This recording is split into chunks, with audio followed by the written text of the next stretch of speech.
it be Tamil, then your mind will not wander. But your mind is so powerful even after reciting in Arabic and recollecting the meaning, yet it can wander.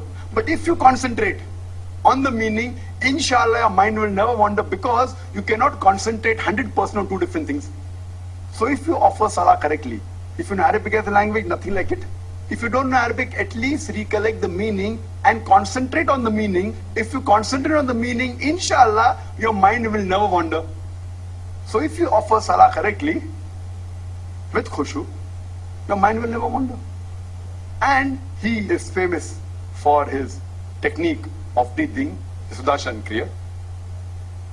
And he further said later that I am very pleased for having come to such common grounds in such a large presence. Tens of thousands of people gathered, such a large presence. He is very happy. And he's happy that scriptures are being recited, and every human being should know at least little bit of the scriptures of other religions, which I agree. But he says that you should not criticize. You should not criticize other religions, which I did mention in my talk. Allah says in the Quran, in Surah Anam, chapter number 6, verse number 108, revile not gods who they worship besides Allah, lest in their ignorance they will revile Allah subhanahu wa ta'ala. Do not abuse, do not speak bad about gods who they worship besides Allah, lest in their ignorance they will abuse, they will revile Allah subhanahu wa ta'ala. So we should not unnecessarily make a mockery of the other religions. But imagine, by he saying do not criticize, actually he is criticizing others. So in terms of logic, he's tripping himself. By saying don't criticize, he's telling to others, he's criticizing the others, and he himself is not following his own rule. And he further says that logic, there are three things or three types of logic. And he says three words. One is tarka, second is vitarka, and the other is kutarka. And he gives an example of kutarka, that if we say that the door is half closed, it means it is half open. If someone says the door is half closed, it means half open. That does not mean if someone says the door is fully closed, it is fully open. So this he calls as kutarka, his understanding. My understanding, if I have to say in English, this is called illogical. He calls kutarka, I say illogical. If someone says door is half closed, means half open, that doesn't mean if someone says door is fully closed, it means fully open. Normally, this logic is picked up from mathematics of equations. That if I say A is equal to B, then 2A is equal to 2B, 10A is equal to 10B. Or if I say that with 1 rupee, I can buy 1 pen, that means with 10 rupees I can buy 10 pens. This is equation of mathematics, equality, which we learn in school. Nothing great. But this you cannot use for abstract things or things which are opposite. If we use this logic, half closed means half open. So normally when any equation is there, 2a is equal to 2b or 2x is equal to 2y, we have a common denominator. 2 divided by 2, so x is equal to y, or a is equal to b. If 2 is equal to 2b, you divide by 2, then a is equal to b. Or if 2x is equal to 2y, if you divide by 2 both the sides, then the equation is x is equal to y. Now one thing, to prove anything is illogical, you have to logically prove it is illogical. Just by saying it's illogical doesn't carry weight. You may understand, you may realize there's something gadbad hai isme. Half closed is half open. That doesn't mean fully closed, fully open. You have realized there is some problem.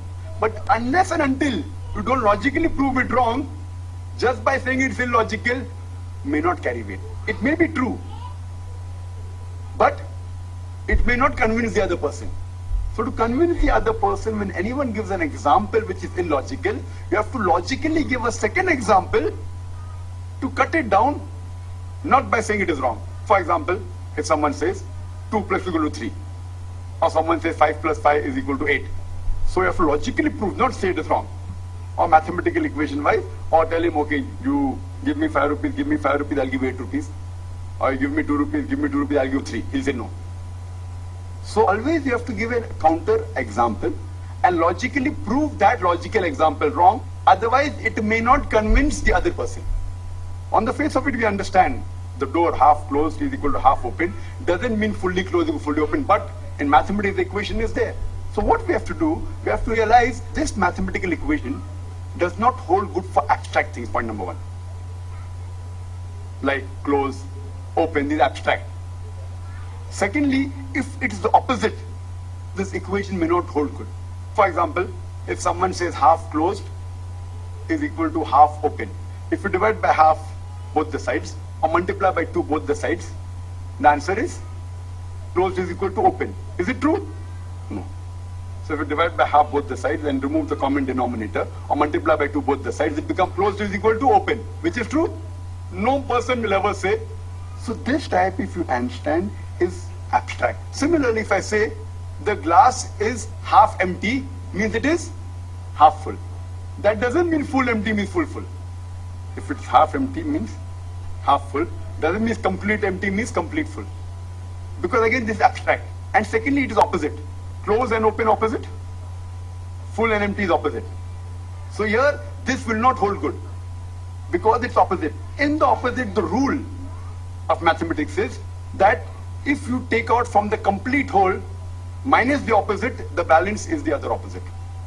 For example, if I have to prove half closed is equal to half open, so my logical formula is that 1 minus that portion, the balance is the opposite. So 1 minus half, balance is how much?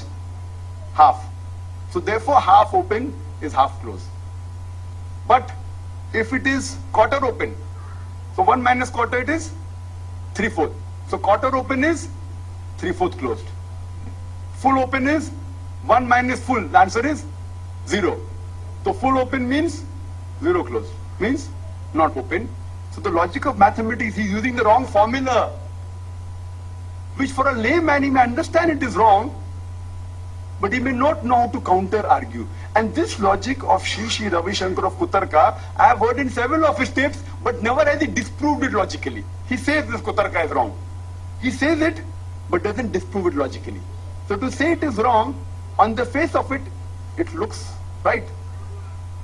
But normal people understand it is wrong, but they cannot disprove it logically. So this is what happens. Just because someone gives a logical argument, and if someone cannot disprove it, that doesn't mean it is the truth.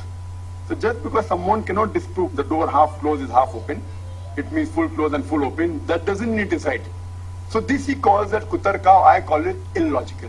And that's what you see, that though Shri Ravi Shankar says you should not depend on logic, many of his examples are nothing but logic.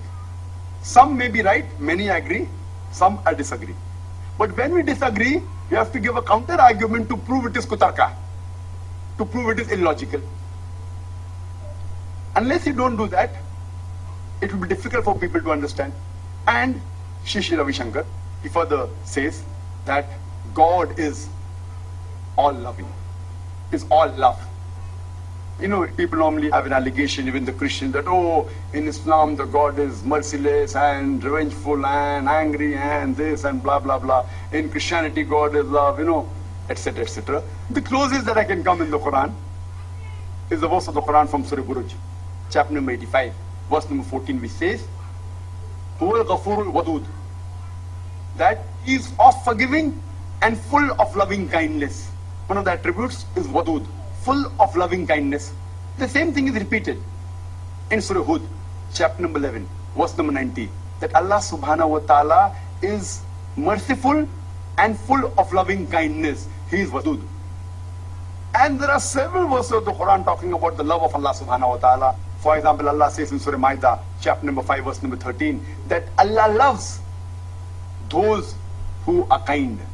Allah says in Surah Ma'idah, chapter number 5, verse number 42, that Allah loves those who are just.